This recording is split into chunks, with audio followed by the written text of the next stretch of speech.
I see. Recording in progress. This.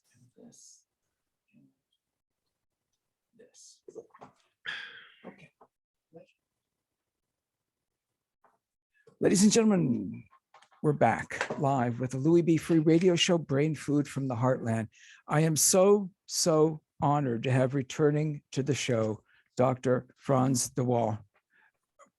Doc, good morning to you. Thank you for coming back. Good morning. I love your new book, Different: Gender Through the Eyes of a Primatologist. I just have to mention one thing. You were on with me last about Mama's Last Hug. And that was just, that book and the video is just so powerful, so powerful and so wonderful. Your work is really a gift to our world. So if you would tell us a little bit about yourself and your background, please. My background, I was born in the Netherlands. I moved to the US in the 1980s. I took a position in Wisconsin. I'm a biologist by training, but I work in primate behavior. And so I first lived for 10 years in Wisconsin, and since then I live in Atlanta, Georgia, at Emory University. And I'm still a primatologist, still looking at the comparison between the human primate and the other primates, and what we can learn from other primates about ourselves. What initially spurred you to go into biology and then study primates? Oh, I'm very interested in animals. I love animals, and so that's how I moved into biology. I could have worked with other animals. I think, of course, with the primates, the comparison with humans is a bit easier.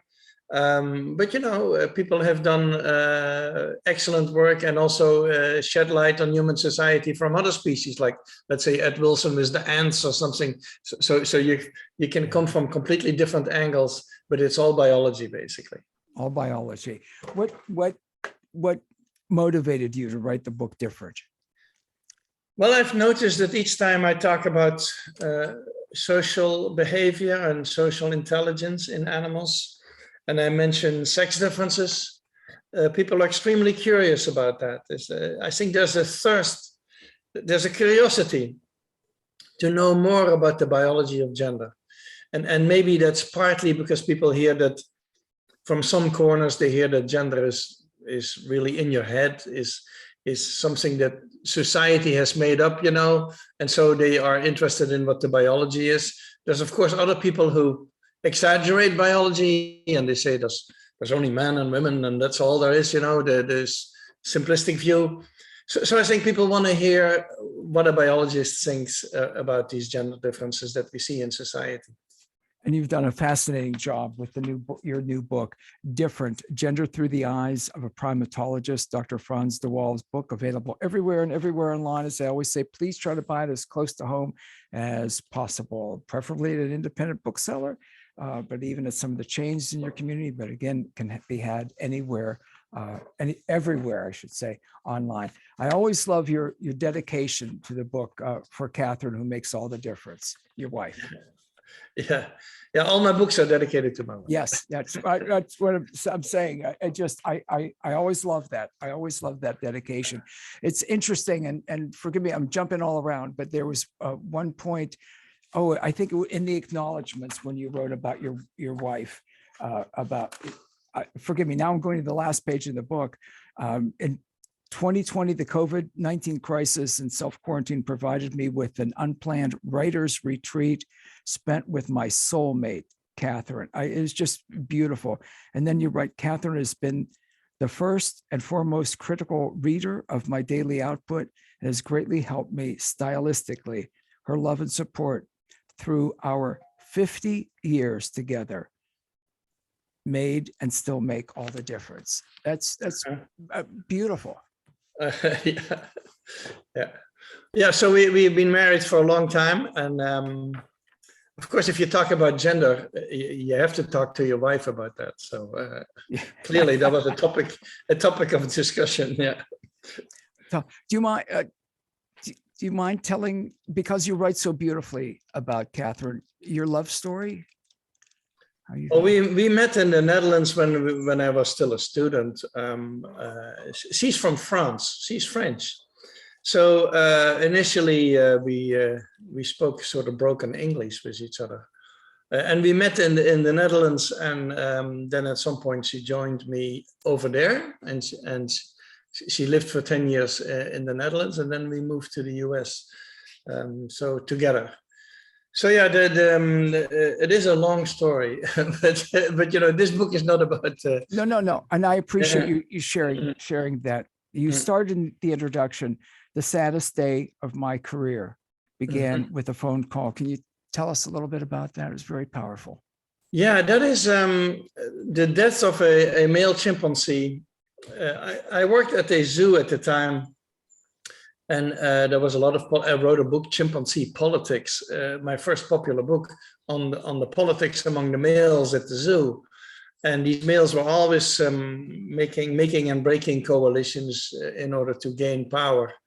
And at some point, a male named Luit, he suddenly rose to the top because all the other coalitions fell apart, and suddenly he was the strongest male. He became the alpha male. And the other males were so frustrated by it that a couple of weeks later, they killed him. And so they attacked him at night. And it's interesting that it happened at night. I think in the daytime, because they lived on a very large island with lots of individuals there. In the daytime, they would not have gotten away with the attack because the alpha female mama would have stepped in probably and stopped the whole thing, which indicates a bit how powerful that female was.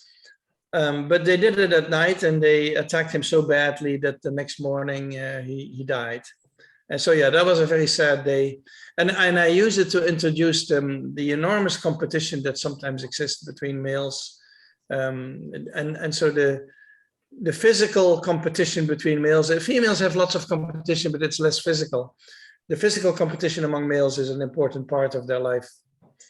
I love how you wrote. Again, I don't know if you probably can't see, but I've got so many pages turned down, and the introduction, I could spend an hour with you on the introduction, but you write about the male chimps and the high intensity aggression. And you say there's a female equivalent. The circumstances that trigger female anger are different. Even the biggest male knows that every mother will turn into a raging hurricane if he lifts a finger against her progeny. Yeah. So females, and that's known for the whole animal kingdom. A female bear, a grizzly bear, or a female elephant. We know that females get very, very aggressive when it comes to their young. So it's a very different origin of aggression, a very different reason for aggression. I always have to think of that when people talk about toxic masculinity. You know, that's a term that's often used. The aggression of man is not as well accepted in society for obvious reasons, because it's often disturbing society. And the aggression of females, which relates to the young, is, of course, we actually admire that. We think that's a good thing. So we have very different evaluations, moral evaluations of the aggressiveness of males versus females, but both of them have excellent reasons, biological reasons, when they are aggressive, because the males use their aggression to reach a certain status, and the females use it to protect their offspring. Yeah, it was beautiful. And you referenced the King Solomon story. I'm not going to go over it in the Hebrew Bible. And I hadn't thought about that in many, many years. And you can read that, folks, in the book Gender. When you think about some of the things in your research, and you think about the sex differences, the behavior naturally or artificially, and you talk about some of the inspiration for the view about the stereotypical view of our fellow primates used to defend qualities in human society. And you were so the traditional view, I think, that I meet most often is that there is a natural order, which is that males dominate females. And some people take that as an argument to defend the status quo and to say that men need to be the leaders of society. Others, of course, use it against biology, say we can't learn anything from biology because biology excludes females and doesn't take females seriously. I don't agree with these positions because I compare us with our two closest relatives, which are chimpanzees and bonobos.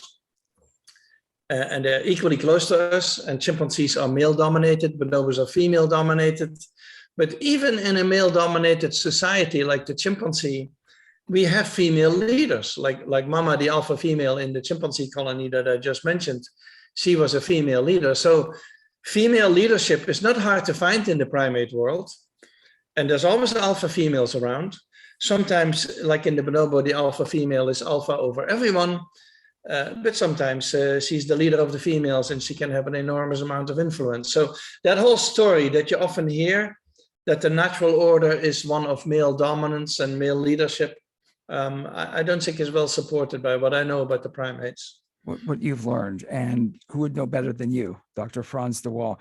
I also love, I've got to say, I know I'm picking up on some, maybe, but you wouldn't be here to discuss the pill, the birth control pill, had it existed around the time of your conception. That was interesting.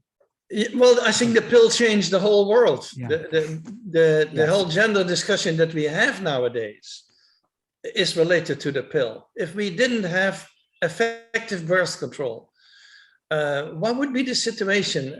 How would you manage the size of your family? That would be a problematic, and if the size of the family is not under control, if it can be 10 kids, I'm not sure we would have the same gender discussion going. So the pill changed everything, you know, and that's a biological. So that's the point that I'm making, is that people often look at biology as the enemy, but biology can also be your friend, because the pill is, of course, a biological invention. Dr. de Waal, I also really enjoyed reading about that interview on Norwegian television, where the interviewer didn't realize Catherine was your wife. Yeah, so I had one of my many dedications was for Catherine, my favorite primate. And yeah, and that's entirely correct. And we are primates, but this interviewer had not realized that. And so she kept asking about Catherine and how is she doing and how old is she? And I said, well, she's about my age. And she was astonished that I was already over 60 at that time. And so she was astonished. And then I realized that I had put in the book for Catherine, my favorite primate. And she had not realized what I meant there. Yeah, that was great. I'm glad you included that. That was good. Let's talk about nature. I hate to say versus nurture, but nature and nurture. Mm-hmm. Yeah, people always think that they can tease them apart, that you can make a distinction between the two. But let's say you have a girl who, in the family, who talks exactly like her mom and laughs like her mom. You still don't know if that is nature. Is that biology? Is that her genes? Or is she imitating her mom? And these two things are very hard to tease apart without an experiment. You would have to raise her independent from her mom. That would be the experiment.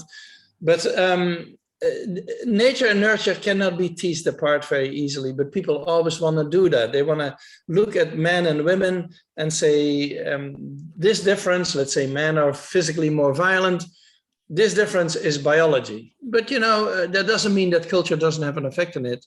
There are actually cultures that suppress physical violence and have a very low murder rate because they don't approve of it in children, for example. So even there, even though I would say physical violence in males is a biological characteristic, I wouldn't say that culture has no effect on it. Culture can still modify everything. So it's impossible to tease these two things apart. Yet people want to do that all the time. People do want to do that, and they do want to make claims about this is male behavior, this is masculine, this is female behavior, this is feminine, and it's biology. But a lot of what we see in current society is also culture. There's very little that I would call purely biology, because I'm not sure that even exists. anymore, correct? That exists anymore because of cultural or the same is true for the other primates. So if you look at the other primates, people may imagine that they show us the biology of sex differences, but they also are influenced by their environment. They too have a long learning period. They develop very slowly. They learn a lot of things in their life. And so what you see in terms of sex differences in society is always a mixture of the two, is a mixture of culture and biology. And only differences that are universal, let's say there's a universal difference that we find all over the world and that we also find in the primates, then we can start to talk about a strong factor of biology. So for example, I describe in my book the play behavior of young primates, how young females are very fond of infants. They want to hold infants and carry infants. And if they don't have them, they make dolls. They pick up a wooden log and carry it like an infant. And so that's female behavior. The males love rough housing. All over the world, boys do more rough and tumble play than girls. In all the primates, males do more rough and tumble play when they're young than the females. So that's a universal difference. So these two differences we find everywhere. And if you find them absolutely everywhere in the world and in the primates, yeah, then the argument for biology becomes very strong. It still doesn't mean that you cannot modify them culturally. You can still affect them culturally, but biology is certainly involved. Also a little bit more, you can still modify them culturally. Well, for example, you can have physical violence more typical of males, but you can still, as a culture, you can disapprove of it and try to reduce it. And some cultures, there are, some anthropologists describe some human cultures where physical violence is almost absent. Is because it's so suppressed in the culture. So even these characteristics that are biological are not completely immune to culture. And seeing some of the violence with women today, and again, I'm not making a political statement, just when I see a newsreel or something with it, it's just, at my age, it's now I remember when I was in high school, a couple of girls fighting once and we broke it up, but it was just not like it is in with some people today. I'm just surprised to see. You mean violence between women? Between women, yes, sir. Yeah, that's less common because also in the other primates, I would say females compete plenty. There's plenty of competition between females. People always forget that, as if females are always nice with each other. But physical violence is less common. Yeah. When you, and again, by the way, I've got to tell you, I love the picture of you from 1979 in the book. That was great. I'm glad you included that. A little bit more about the bonobo, your chapter 5, the bonobo sisterhood, and a little bit more about that. We don't hear about that a lot. Well, the bonobo is exactly equally close to us as the chimp. And so they're both apes and they look alike a little bit, even though bonobos are a bit smaller. But bonobos have a very different society. They're far more peaceful. So we have no confirmed observations of one bonobo killing another bonobo, whereas we have quite a few on the chimpanzee. So they're more peaceful. They have more sexual behavior. They resolve conflicts actually with sex. And the females have a strong alliance. So the females, they hang together. They groom each other, they have sex together, they're strongly bonded, and together they control the males. So it's not an individual dominance because the bonobo female is smaller than the male, but collectively they are dominant over the males. And as a result, they have put a stop to some of the harassment by males, and some species, males kill infants. They have put a stop to that too. So the females have taken control of that situation. Again, the book, ladies and gentlemen, is fascinating, different, gender through the eyes of a primatologist. Dr. Frans de Waal, the author, is my guest. The chapter 12, the same sex, sex. And I love the subtitle, Animals Carrying the Rainbow Flag. Yeah, that's about homosexual behavior, which is actually quite common in the animal kingdom.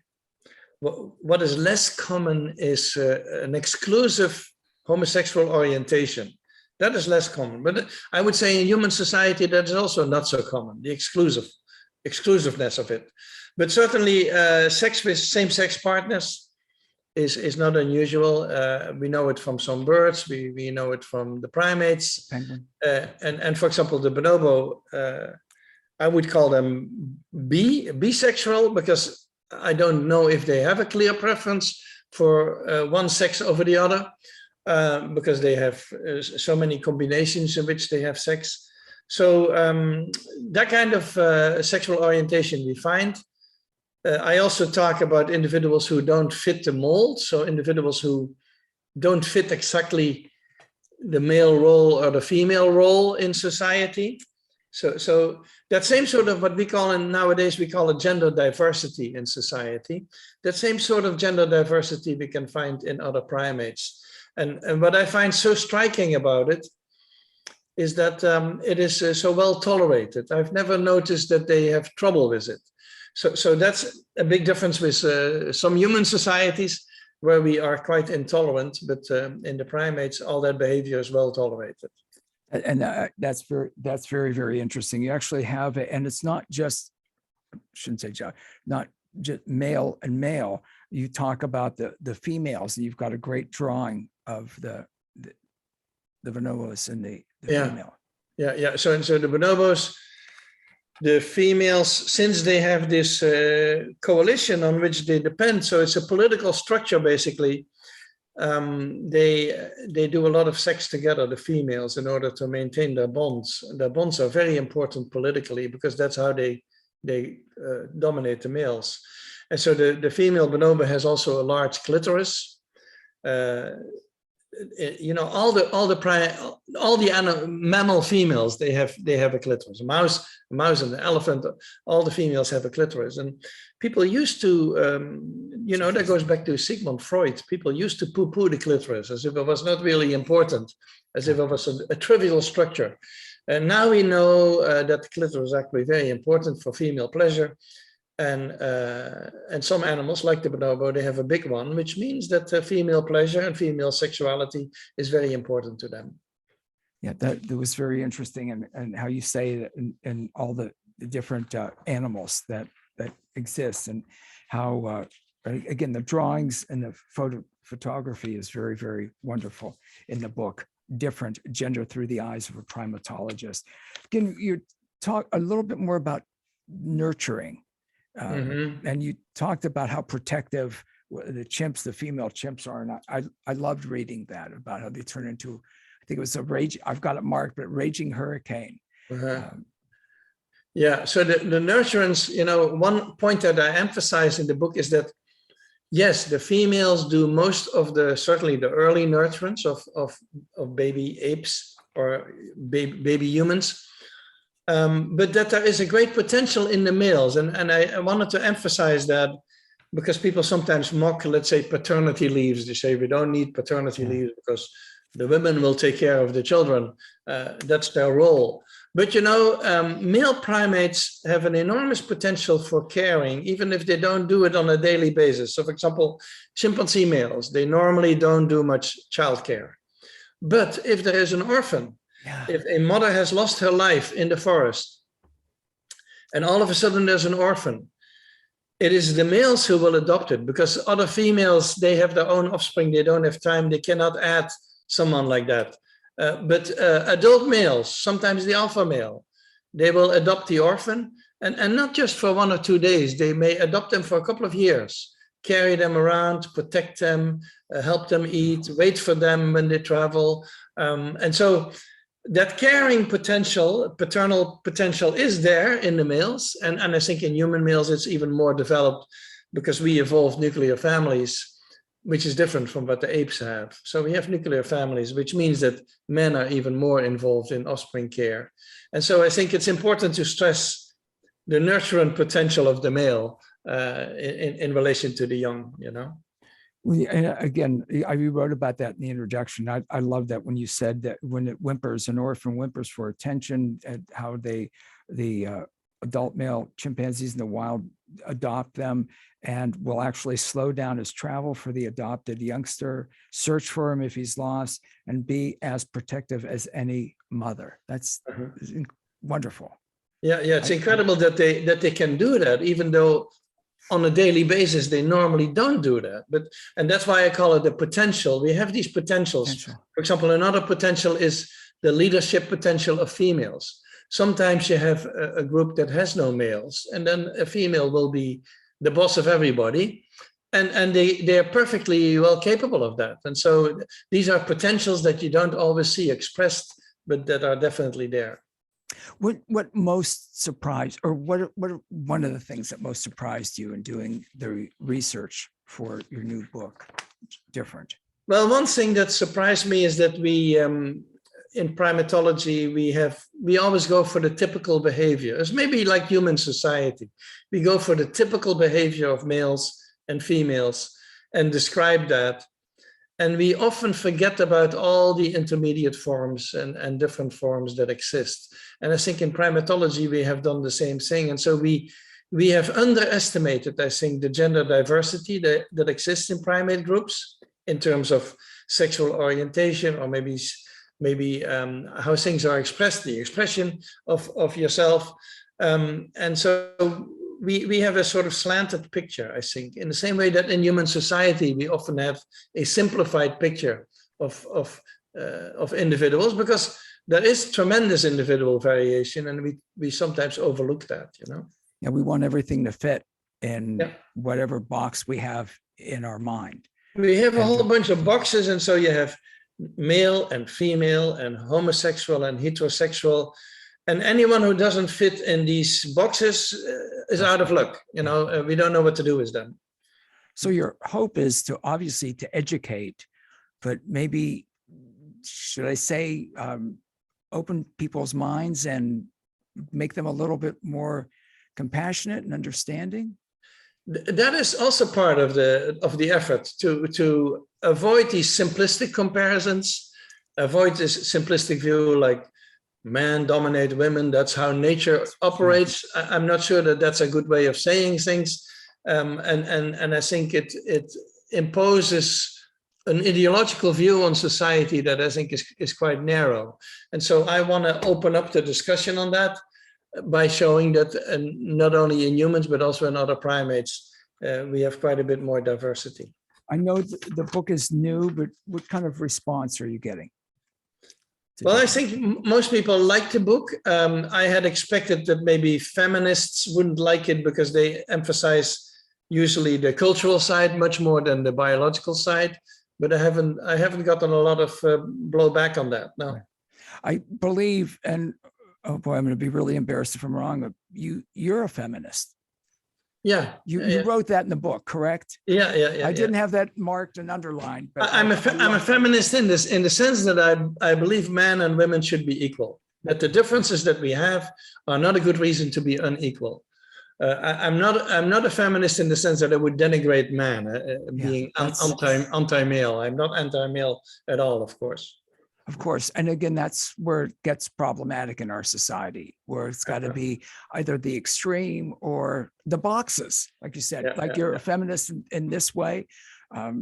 Some feminists feel it's got to be, you've got to put men down, or you've got to be critical of them. Yeah, I don't believe in that. I think men can be wonderful. Some men, not all men, but some can be wonderful. Yeah. Yes. some men. Just like some women can be wonderful. Yeah. And some not. Some not. Yeah. That's the diversity of humanity. I have to tell you, I loved the book, and it opened my mind to so many things, and you really educate people through it. And I love your style of writing. I've told you that before, Dr. de Waal. I love your style of writing because obviously you're an incredibly bright, incredibly smart, incredibly educated person, and you're able to write in a way that I think now I'm putting things in boxes. The average reader, I don't even know what that means. What's the average? Anyone that reads can understand this. And again, it's mind-blowing, some of the things in the research that you've done. Well, thank you for that. Thank you for that. Dr. Frans de Waal, you're wonderful. You're wonderful. Again, one more time, I love how you write about Catherine and at the end of the acknowledgement. I know I'm odd. I read the introduction. I actually read the acknowledgements. I will tell her, because she always says that women read the acknowledgements, but men don't. That's what I do. I do. I do. I read the dedication. Some people are surprised. Why wouldn't you? You want to know who's the book's dedicated to. And I please see, it's kind of like the book Different. Here's the gender. Here's a man that reads the acknowledgements. Yeah, right? there you go. It fits in. There you go. Doctor, please tell her. And thank you so much for doing the show with me. More important, thank you for who you are in our world and the work that you do. Thank you. Always honored to talk with you. Yeah, Dr. Frans de Waal, ladies and gentlemen, you want to read